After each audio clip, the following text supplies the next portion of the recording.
সিরাজগঞ্জের কিন্তু দুইটা স্টেশন এখনও বন্ধ আছে। আপনারা জানেন সদানন্দপুর স্টেশনটিও বন্ধ রয়েছে এবং আমাদের যে বাজার স্টেশন আমরা যে ট্রেনের হুইসেল আগে শুনতাম সেই হুইসেল কিন্তু বেশ কিছুদিন যাবত আমরা শুনতে পারি না।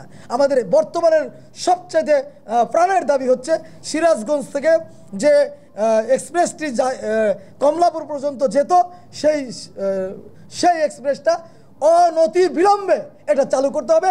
এটা বর্তমান তত্ত্বাবধায়ক সরকারের কাছে আমার প্রধান দাবি। এটা আগামী 7 দিনের মধ্যে এই ট্রেন চালু করতে হবে। যদি 7 দিনের মধ্যে এই ট্রেনটি চালু না হয় সিরাজগঞ্জের সকল মানুষকে সঙ্গে নিয়ে আমরা যাতে পশ্চিম অঞ্চলে কোনো ট্রেন যেতে না পারে আমরা সেই ব্যবস্থা করে দেবো ইনশাল্লাহ। আমি যদিও বলেছি যে আমরা অস্থিতিশীল পরিস্থিতি সৃষ্টি করতে চাই না, যেহেতু তাদের নিয়ন্ত্রণে এটা রয়েছে এবং সিরাজগঞ্জ থেকে কমলাপুরের এক্সপ্রেসটি চালু করার জন্য খুব বেগ পেতে হবে না। যে সমস্ত ব্যবস্থা নেওয়া প্রয়োজন সরকারকে আমি অনুরোধ করব এই ট্রেনটি চালুর ব্যাপারে সকল ব্যবস্থা যাতে আজকে থেকেই নেওয়া হয়।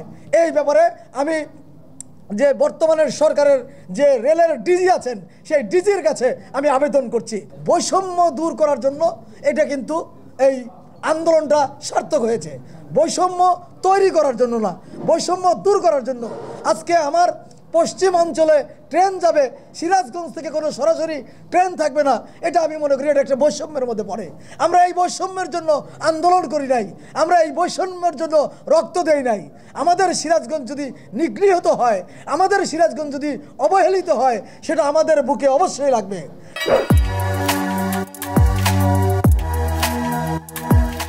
সিরাজগঞ্জের সাধারণ নাগরিকের সুবিধার বিষয়ে আমরা প্রত্যেকেই দল মত নির্বিশেষে সকলেই আমরা এক।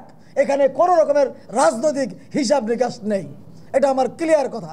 আমাদের ওই দাবিটা থাকবে যে আমাদের ট্রেন যেন এই ঢাকা থেকে যে যমুনা সেতুর উপর দিয়ে যে ট্রেন যাবে সেই ট্রেনটি যাতে ওই দিক দিয়ে না যে এই বগুড়া দিয়ে বাহিরগোলা দিয়ে বাজার স্টেশন দিয়ে যায়, সেই ব্যাপারেও আমাদের বিরাট একটা দায়িত্ব আছে এবং আমরা বৃহত্তর আন্দোলন গড়ে তুলব এই দাবি বাস্তবায়নের জন্য। বাংলাদেশ ট্রেন দুই ভাগে বিভাগ, পশ্চিমাঞ্চল এবং পূর্বাঞ্চল। এক যমুনা নদী দুই ভাগে ভাগ করেছে। দেশের অর্ধেক জেলা পূর্বে, অর্ধেক জেলা পশ্চিম। পশ্চিমের সমস্ত জেলাগুলোর কানেক্টিভিটি সিরাজগঞ্জ। আমাদেরকে বারবার আন্দোলন করতে হবে। আমরা আগেও আন্দোলন করেছি, সিরাজগঞ্জের স্বার্থ সংগ্রাম কমিটি ছিল, সে কমিটিতে আমরাও ছিলাম। আমার প্রশ্ন হলো কেন বারবার সিরাজগঞ্জ থেকে ট্রেন উচ্ছেদ করা হয় আর কেনই বা আমাদের আন্দোলন করতে হয়? আমি এই আন্দোলনের মাধ্যমে আমার সরকারকে আজকেই বলে দিতে চাই, এরপরে যদি ট্রেন তো চালু করবেই, ট্রেনের যোগাযোগের জন্য সিরাজগঞ্জ পূর্বাঞ্চলে তো ডাবল লেন করবেই, যেটা গাজীপুর থেকে সিরাজগঞ্জ ব্রিজ পর্যন্ত, তারপরেও বগুড়া থেকে সিরাজগঞ্জ পর্যন্ত। এরপরে যদি সিরাজগঞ্জের ট্রেন কখনো বন্ধ করা হয় তাহলে সরকারের প্রতি আমাদের হুঁশিয়ারি রইল সমস্ত ট্রেন সিরাজগঞ্জ থেকে একবার বন্ধ করতে হবে। আমরা বারবার এই ট্রেন আন্দোলন করতে পারবো না।